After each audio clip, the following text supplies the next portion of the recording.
Outro ponto também que a gente é completamente leigo em relação à mecânica de carro, não sabemos nada. Eu sou o cara que pega o carro e dirijo.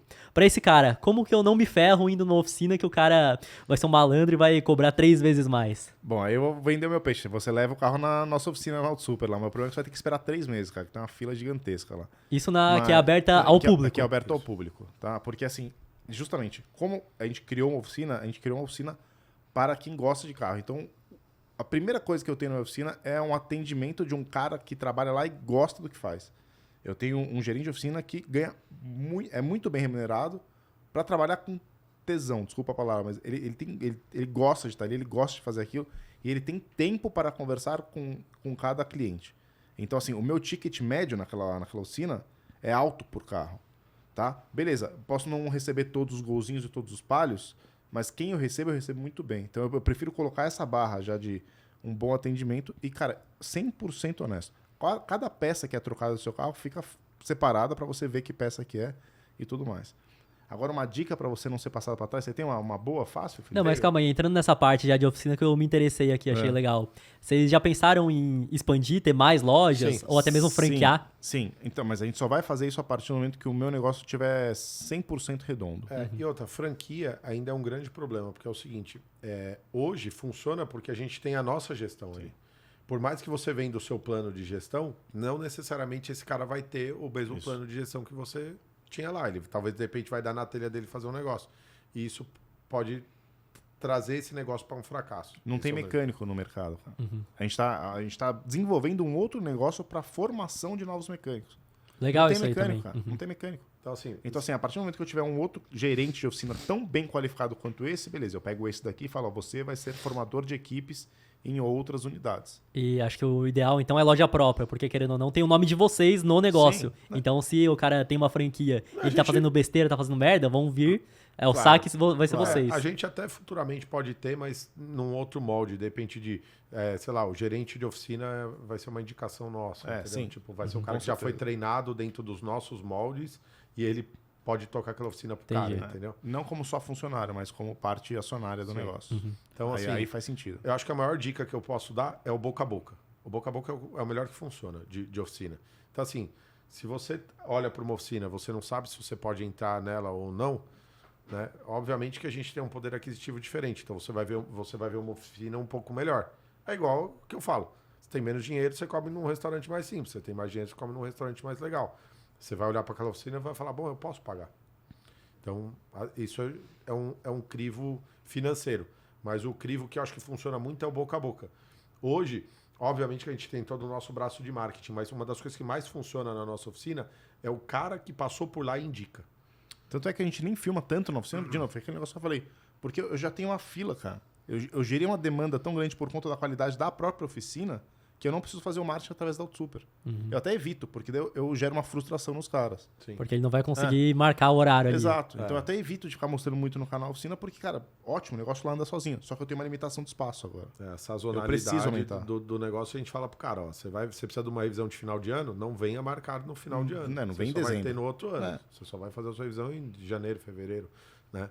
Então, eu acho que o boca a boca é o principal, porque quando você foi bem atendido e você tem um case de sucesso e você passa isso para alguém, isso dá uma credibilidade para outra pessoa fazer. Eu percebi isso muito em Portugal. Portugal, diferente do Brasil, não tem tantas oficinas próximas umas das outras. Aqui, se a gente der uma volta aqui na avenida, a gente vai achar algumas oficinas. Qual que eu acho que é o grande negócio que a gente consegue ver em Portugal como exemplo? Os caras, eles rodam, tipo, às vezes 90 quilômetros para ir numa oficina. Cara, 90 quilômetros para ir numa oficina. Pergunta para qualquer brasileiro que roda 90 quilômetros para ir numa oficina. Ele não roda. Não vai rodar mesmo. Ele não vai rodar. Ele vai na oficina da esquina da casa dele. A gente tá falando de 1h e meia de trajeto para mais. Obrigado. Então, isso é uma coisa muito legal de ver. O boca a boca funciona por quê? Porque o cara já teve uma experiência de sucesso lá. Então, vou dar exemplo. Na sua família, que é o que a gente fala que é o evangelista da Auto Super, você deve conhecer alguém, deve ter alguém que manja um pouco de carro. Se você não tiver, você tem um amigo. Pergunta para ele. Porque esse cara, ele já passou por todas as barreiras, ele já passou por todos os steps. Ele já foi na oficina de rua, ele já foi naquela outro que ele ia virar até sócio da oficina, ele foi no céu onde, ele foi no céu onde. Ele passou por experiências boas e ruins e ele vai te indicar uma boa. Então, eu acho que esse é o primeiro ponto. E outra, procurem empresas transparentes. Porque tem muita empresa que vai fazer uma revisão do seu carro, agora ele falou, pô, uma coisa que pode parecer uma besteira, a gente guarda.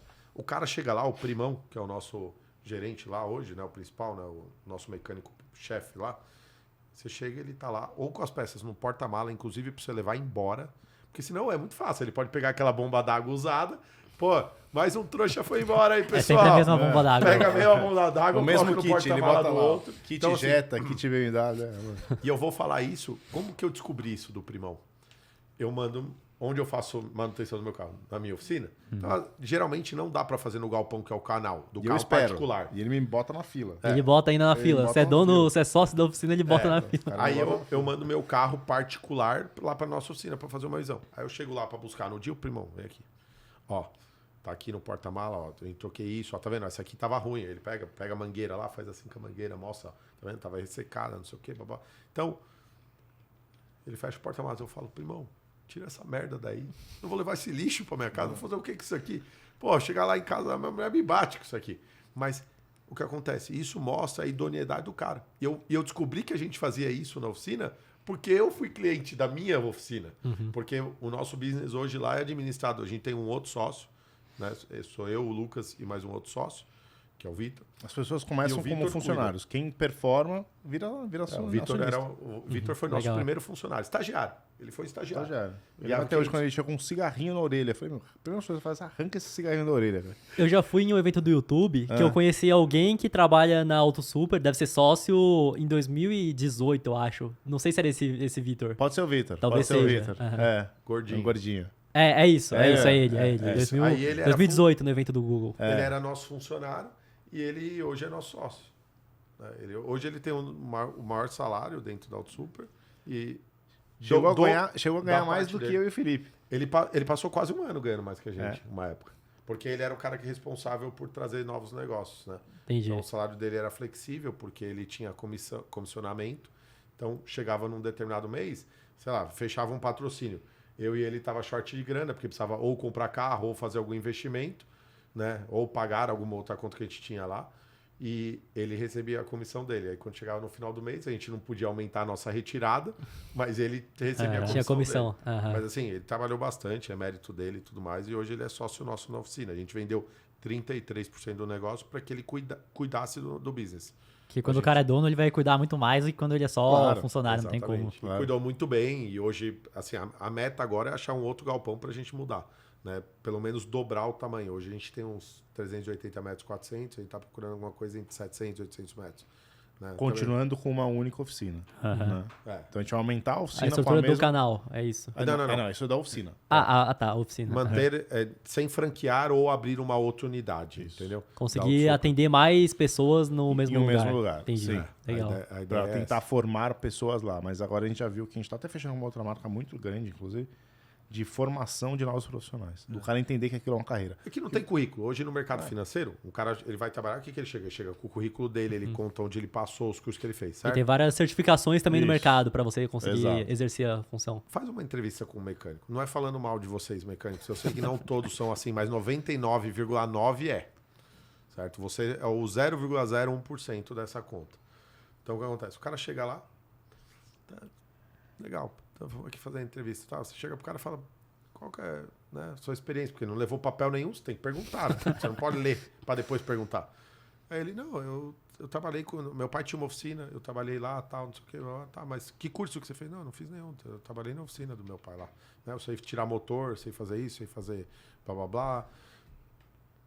O cara não tem como comprovar que ele sabe aquilo. Ele simplesmente é um negócio hereditário. E a maioria dos mecânicos é isso. Ah, meu tio trabalhava, daí eu trabalhava lá na oficina e não sei quem, babá. Negócio de carro. Ele sabe fazer, às vezes, o negócio. E faz bem, até. Mas se você perguntar na teoria por que ele faz aquilo, às vezes ele nem sabe. Entendi. Certo. É porque o cara que trabalha com mecânica de carro, muitas das vezes, ele não era o que ele almejava, o que ele buscou, né? Então, É o que aconteceu. é o que aconteceu. Só que é algo que, então, vocês estão falando que pode ser muito bem remunerado e se tiver um curso de formação, as pessoas conseguem se destacar na profissão. Eu remunero muito bem os funcionários na oficina. Pronto. É ótimo. Eu prefiro, cara, ter um bolo maior e dividir o bolo do que ficar com uma fatia grande de um bolo pequeno, cara. Sim. Sempre foi uma estratégia nossa que é muito boa. Dá muito certo. Os caras cuidam do carro dos clientes. Muito, cara. E várias coisas. E assim, e não é coisa boba. O cara faz qualquer coisa. O cara sai com o cofre do motor dele inteiro limpo. Cara, meu funcionário gastou, cara, uma latinha de negócio de limpeza lá, uns panos e 15 minutos de trabalho. Eu não precisava fazer isso. Poucas oficinas fazem. Mas o cara, quando chega na casa dele, talvez ele nem abra o cofre do motor pra ver. Mas se ele abrir, ele vai ter uma boa experiência, cara. Pô, caramba, olha o zelo dos caras. Que legal. Bacana essa parte. Então, assim, os carros saem todos lavados, né? Então você vai buscar o teu carro, não vai sair com o dedo do mecânico na porta. Né? Os bancos recebem plástico, volante, manopla de câmbio, manopla de freio de mão quando tem. Sim. Então, assim, tudo é plastificado porque o mecânico ele tá sujo. Pô, ele trabalha com um negócio que vaza óleo, graxa o tempo todo. Ele vai sentar no teu banco lá, que é um interior caramelo, por exemplo, vai deixar a marca da bunda dele lá. Pô, você vai falar, cara, nunca mais trago meu carro aqui. Por mais que o serviço tenha sido bem feito. Você vê, você estraga um baita de um serviço com uma calça suja. Né? Com uma calça suja. Então, isso é uma coisa que a gente preza muito lá. Né? E a gente vê muita gente aprendendo com isso e aplicando na própria oficina, porque o cara não tinha essa mentalidade. Ele achava que, sabe, pô... Cara, vai lá, tudo bem, eu sei que às vezes tem oficina que o cara é o exército de um homem só, né? Então, pô, o cara vai lá pagar. Mano, na hora que o cara vai lá pagar, lava a sua mão, irmão. Antes de você pegar na maquininha lá pra cobrar o cara, de dar o papel da nota fiscal do trabalho que você fez lá, tipo, lava a mão, não custa nada. Você vai perder, o quê? 1 minuto pra lavar uma mão? 1 minuto e meio pra lavar uma mão? O cara, ele tem 1 minuto e meio pra lavar a mão dele, entendeu? Sim. Mas não, ele vai lá com a mão suja, daí pega, você... Tem gente que, a maioria das pessoas gosta de guardar as notas de serviço dentro do manual no carro, no porta-luvas. Aí você chega lá, tá com aquele... Você pega lá, tá a digital dele. Você fala, pô, essa digital eu conheço, você levou em tal oficina, entendeu? Então é uma coisa muito legal que a gente tem que prezar por isso. Legal. Com relação a... Muita gente deve relatar pra vocês, foi lá, comprou um carro, achou que era uma coisa de manutenção e tinha um problema crônico muito grande.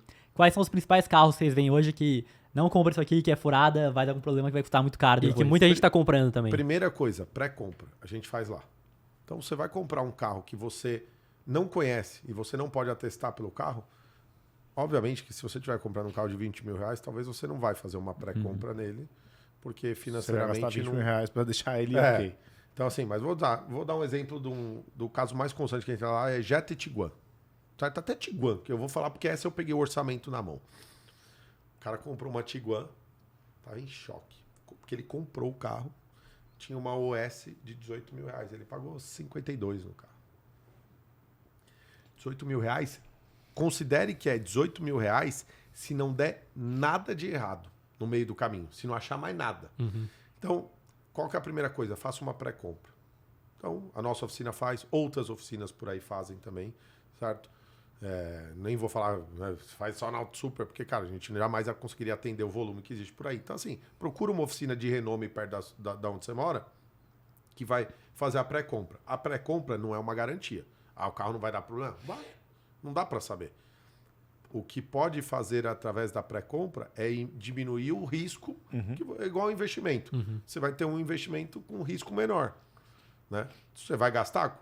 Eu não sei hoje quanto que custa uma pré-compra lá na Auto Super, mas vou dar um chute aqui, sei lá, vai que seja 500 reais. Geralmente o valor é abatido se o cara fizer o serviço. E daí o que acontece? Se o cara faz a pré-compra e compra o carro, e daí tem algum serviço para fazer, esse valor é abatido. Olha que legal. Né? Já entra dentro do valor. Sim. Então, se ele ia gastar 1.500, ele vai gastar só 1.000, se custava 500.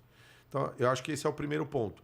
E fujam de carros que são carros que a gente chama ou de rachador ou de boy, depende da época de quanto tempo se passou, né? Fuja desses carros, porque esses carros são malhados. Tipo assim, vou dar um exemplo. Você vai comprar um Sandero RS. Tem vários bem cuidadinhos para vender. Só que assim, o cara que compra um Sandero RS, ele compra para dar pau no carro. É um carro de track day. E um baita de um carro de track day. Você vai dar 40 voltas. É bom. Descendo a lenha no carro, você vai para casa com o carro. Carro tem memória, tá? Carro lembra de tudo. Só que... Lembre-se, esse cara, você não sabe se ele deu 40 voltas ou se ele deu 2.000 voltas dando pau. Você não sabe se você é leigo. Então, assim, fuja desse tipo de carro, porque esse carro talvez ele possa te trazer um problema.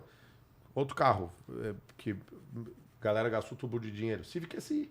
Civic SI. Quando passou um certo tempo, Sim. né? Tipo em 2015, você achava Civic SI zero para comprar. 2014, 15, 16. Depois disso acabou. Era tipo, você olha hoje Civic anunciado, 270 mil quilômetros. Irmão, você não tem dinheiro para fazer a manutenção desse Civic SI, a não ser que você seja um cara colecionador ou um purista que está comprando, tem outros carros e beleza. Então tem que tomar cuidado com esses carros especificamente. E carros, obviamente, entra na internet, carros com problemas crônicos, já vai te falar. Então, puta, você Tem já tudo sabe que ali. aquele você não vai comprar, entendeu? Aham. Realmente é uma pesquisa básica que o cara faz na internet, vê se tem problema crônico ou não Sim. e acaba vendo.